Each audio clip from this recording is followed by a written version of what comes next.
ஓம் சாய்ராம்.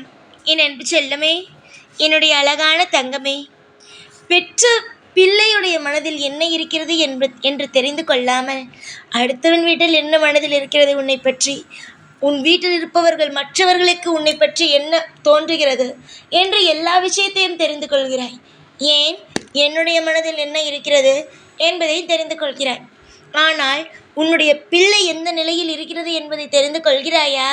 உன்னுடைய பிள்ளைக்கு எந்த இடத்தில் என்ன பிரச்சனை நடக்கிறது என்பதை தெரிந்து கொள்கிறாயா? யார் உன்னுடைய பிள்ளைக்கு துரோகத்தை செய்கிறார்கள்? உன்னுடைய பிள்ளை அதனால் எந்த அளவுக்கு மனவேதனை அடைகிறது என்று தெரிந்து கொண்டாயா? மற்றவர்களை பற்றி தெரிந்து கொள்ள வேண்டும் என்று யோசிக்கும் பிள்ளை தன்னுடைய பிள்ளையின் வாழ்க்கையிலும் என்ன நடக்கிறது என்று தெரிய வேண்டும். உடம்பு சரியில்லை உன்னுடைய பிள்ளைக்கு என்றால் ஓடி ஓடி ஓடி எல்லா விஷயத்தையும் செய்கிறாய். படிக்க வைக்கிறாய். வேலைக்கு அனுப்ப வேண்டும் என்றால் எவ்வளவு காசு செலவு செய்தாலும் அதை நல்லபடியாக வேலைக்கு அனுப்பி ஒரு இடத்தில் உட்கார வைக்க வேண்டும் என்று நினைக்கிறாய். ஆனால் மனதில் எந்த அளவுக்கு மன உளைச்சல் இருக்கிறது என்பதை ஏன் நீ இன்னும் புரிந்து கொள்ளவில்லை? உன்னுடைய மனநிலைமையை நான் புரிந்து கொள்கிறேன். ஒரு அப்பாவாக இருந்து தன்னுடைய பிள்ளையின் மனநிலைமை என்னவென்பதை நான் புரிந்து கொள்ளும் பொழுது உன்னுடைய பிள்ளை அதனுடைய மனநிலைமையை ஏன் புரிந்து கொள்வ என்று நினைக்கிறார்கள். தங்கமே, உன்னுடைய குடும்பத்தின் சூழ்நிலை இப்பொழுது மிகப்பெரிய மனவேதனையை உன்னுடைய பிள்ளைக்கு கொடுத்திருக்கிறது. குடும்பத்தில் நீங்கள் கணவனும் மனைவியும் ஒற்றுமை இல்லாததினால் உங்களுடைய பிள்ளையும் மன வருத்தத்தில் இருக்கிறது. அந்த மன வருத்தம் என்ன ஆகுகிறது என்றால் மன அழுத்தத்தை தருகிறது. ஏன் வாழ்கிறோம்? எதற்காக வாழ்கிறோம்? இந்த நிம்மதி இல்லாத வாழ்க்கையை எதற்காக நாம் இருக்கிறோம் என்ற ஒரு நிலைமைக்கு அந்த பிள்ளையை தள்ளுகிறது. முக்கியமாக சொல்ல போனால் ஒன்று தெரிந்து கொள். உங்களுடைய வீட்டில் 1000 பண கஷ்டங்கள் இருக்கலாம். தயவு செய்து உன் பிள்ளையிடம் அதை காட்டுகிறாய். இதுதான் அம்மா நம் வீட்டில் நடக்கிறது, அதுதான் நடக்கிறது என்று. ஆனாலும் அதை எதற்காக நீ எப்பொழுதும் உன்னுடைய பிள்ளை மீது கோபமாக காட்டுகிறாய்? உனக்கு பண கஷ்டம்தான். உன் பிள்ளையும் என்னென்ன உனக்காக செய்ய முடியுமோ செய்து கொண்டு தான் இருக்கிறது. உனக்காக ஒத்துழைப்புகள் கொடுத்து கொண்டு தான் இருக்கிறது.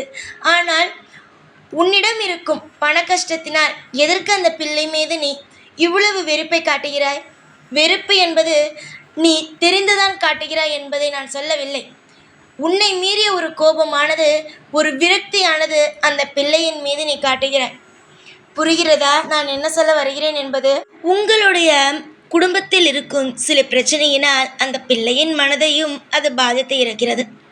இது நாள் போக போக என்ன ஆகும் என்றால் விரக்தியை கொடுக்க ஆரம்பித்துவிடும். ஒரு பிள்ளைக்கு சிறு வயதிலிருந்து கஷ்டத்தை காட்டி வளர்க்கலாம். ஆனால் இந்த அளவுக்கு கஷ்டத்தை காட்டக்கூடாது. அதுவும் நீங்கள் காட்டும் கஷ்டம் எப்படி இருக்கிறது தெரியுமா? பண கஷ்டம் அல்ல. உங்கள் இருவருக்கும் இடையே நடக்கும் சில வாக்குவாதத்தை அந்த பிள்ளையிடம் காட்டும் பொழுது அந்த பிள்ளையானது மன உளைச்சலுக்கு ஆளாகுகிறது. தயவு செய்து உங்கள் இருவருக்கும் இடையே இருக்கும் சண்டையையும் மனக்கசப்பையும் தயவு செய்து குறைத்து கொள்ளுங்கள். இருவரும் சேர்ந்து அமர்ந்து உட்கார்ந்து பேசுங்கள். உங்களுடைய பெற்ற பிள்ளைகளுடைய மனதை பாதிக்கக்கூடாது. உங்களுடைய இருவருக்கும் இடையே இருக்கும் கருத்து வேறுபாடுகளால் நீங்கள் பெற்ற பிள்ளைகளுக்கு எப்பொழுதும் மன உளைச்சலை கொடுத்துவிடக்கூடாது. ஏற்கனவே உங்களுக்கு எல்லாமே தெரியும். இந்த சாய் சொல்லிதான் தெரிய வேண்டும் என்பது கிடையாது. ஏற்கனவே நீயும் இதை பற்றி யோசித்து இருக்கிறாய். உன்னுடைய பிள்ளை உங்கள் இருவருக்கும் இடையே வாக்குவாதமும் சண்டையும் வரும் பொழுது கூனி குறுகி அந்த இடத்தில் உட்காரும் பொழுது மனதால் வேதனை அடையும் பொழுது நீயே சில சமயம் பார்த்து உடைந்திருக்கிறாய். அதற்கு பிறகு நீயே நல்லாவும் மனதை தேற்றிக்கொள் என்றும் மனதால் இனி எல்லாம் சரியாகும் என்பதையும் உன் பிள்ளைக்கு நீயே சொல்லியிருக்கிறாய். உன்னை பற்றி எனக்கு தெரியும். உன்னுடைய குடும்பத்தில் இருப்பவர்கள் சரியில்லாத ஒரு காரணத்தினால் எந்த அளவுக்கு பிரச்சனை வாட்டுகிறது பத்தியா தங்கமே? நான் எல்லாவற்றையும் சரி செய்கிறேன். உனக்கு இப்பொழுது என்ன வேண்டுமோ அதை மனதார என்னிடம் நீ கேள். உன்னுடைய வாழ்க்கையில் என்னென்ன தேவையோ அது அனைத்தையும் நீ தாராளமாக இந்த அப்பாவிடம் நீ கேட்கலாம். வாழ்க்கை என்பது எல்லா விஷயத்தையும் கேட்டால்தான் தெரியும். புரிகிறதா? நீ எப்பொழுதுமே நான் உனக்காக எல்லா விஷயத்தையும் செய்து கொண்டும் உன்னை வாழ வைத்து கொண்டும் தான் இருக்கிறேன். நீ நினைக்கிறாய் ஏதேதோ விஷயத்தை பற்றி. ஆனால் நான் உனக்கு சொல்ல வேண்டிய ஒரே ஒரு விஷயம், எல்லா விஷயத்திலும் நான் இருப்பேன் உனக்கு என்று. உன்னுடைய மனநிலைமை என்னவென்பதை நான் புரிந்து கொண்டேன். உன்னுடைய மனநிலைமை என்பது என்ன தெரியுமா? குடும்பம் ஒற்றுமையாக இருக்க வேண்டும் என்பது. உனக்கே இவ்வளவு கஷ்டமாக இருக்கும் பொழுது நீ பெற்ற பிள்ளை இப்பொழுதுதான் உலகம் என்றால் என்ன, உலகம் என்ன சொல்ல வருகிறது என்பதை புரிந்து கொள்கிறது. அந்த பிள்ளையை நீ எந்த அளவுக்கு பத்திரமாக பார்க்க வேண்டும். தங்கமே, நான் உனக்கு சொல்லும் விஷயத்தை சொல்லிவிட்டேன். நீ அதை கேட்பதும் கேட்காமல் இருப்பதும் உன் கையில் உள்ளது. இன்னொரு விஷயத்தை சொல்கிறேன். உன்னுடைய துணையானது உனக்கு ஏற்றது மாறி இல்லை என்று நினைக்கிறாய். கண்டிப்பாக அது என்னுடைய பொறுப்பு.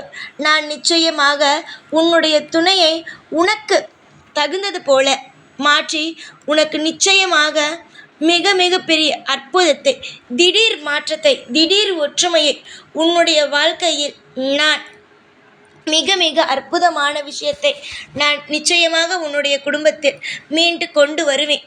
நீ உன்னுடைய பிள்ளை என்ன நினைக்கிறது? நம்முடைய வீட்டு நமக்கு நிம்மதியே இல்லை என்றுதானே. அந்த நிம்மதியை நான் கொடுத்தால் எல்லாம் நல்லதாகத்தானே இருக்கும். நான் உன்னுடைய துணையுடைய மனநிலைமையை எப்பொழுதும் சரி செய்கிறேன் உடனடியாக. ஏனென்றால் நீ எனக்கு பிள்ளை என்றால் உன்னுடைய பிள்ளை எனக்கு என்ன வேண்டும் என்பதை பார்த்துக்கொள். தங்கமே, நிச்சயமாக நான் என்னுடைய குடும்பத்தை அமோகமாகத்தான் வாழ வைப்பேன். ஒரு காலமும் ஒரு பொழுதும் என்னுடைய பிள்ளையை கண்கலங்க விடவே மாட்டேன். இன்னொரு விஷயத்தையும் இந்த நேரத்தில் நான் உனக்கு சொல்லிக்கொள்ள ஆசைப்படுகிறேன். என்ன தெரியுமா? நீ நினைக்கிறாய் எல்லாவற்றிலும் தனியாளாக நின்று போராடுகிறோம் என்று. கிடையாது. நீ தனியாள் என்பது இந்த உலகத்தில் இல்லை. நான் இன்றல்ல என்றுமே உன்னோடு இருக்கிறேன். உனக்கு நிச்சயமாக வாழ்க்கையில் யோகம் வரும். நிச்சயமாக யோகம் வரும்.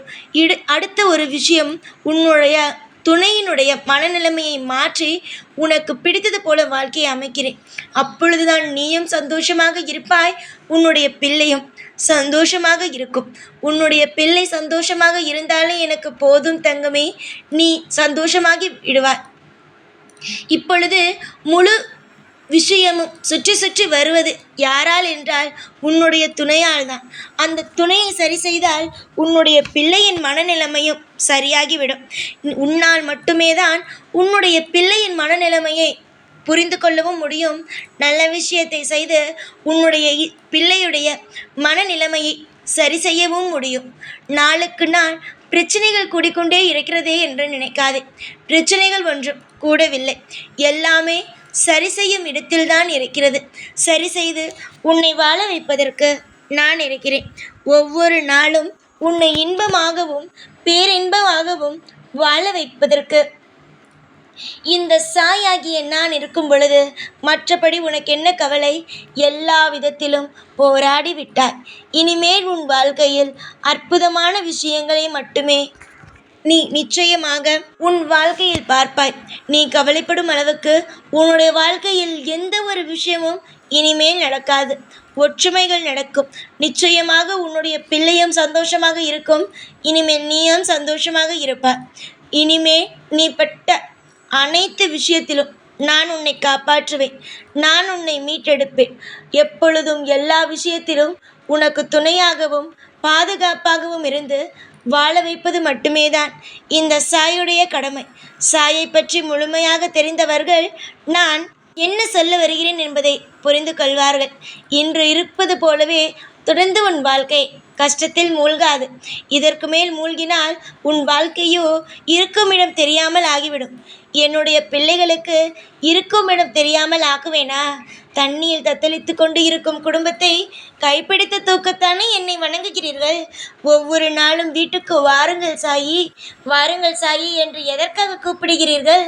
உங்களுடைய வாழ்க்கையை வாழ வைக்கத்தானே. அப்படி இருக்கும் பிள்ளைகளுடைய வாழ்க்கையை, தத்தளித்து கொண்டு இருக்கும் வாழ்க்கையை மூழ்கச் செய்வேனா இந்த சாயி? கண்டிப்பாக உன்னுடைய வாழ்க்கையில் இருக்கும் அனைத்து விதமான கஷ்டங்களும் குறைந்து இப்பொழுது உன்னுடைய குடும்பத்தில் ஒற்றுமை இல்லாமல் இருக்கிறது. அந்த ஒற்றுமையை நிலையாக நான் செய்வேன். நல்லது நடக்கும். எல்லா விஷயத்திலும் நீ நிச்சயமாக பேரும் புகழுடனும் வாழ்வாய்.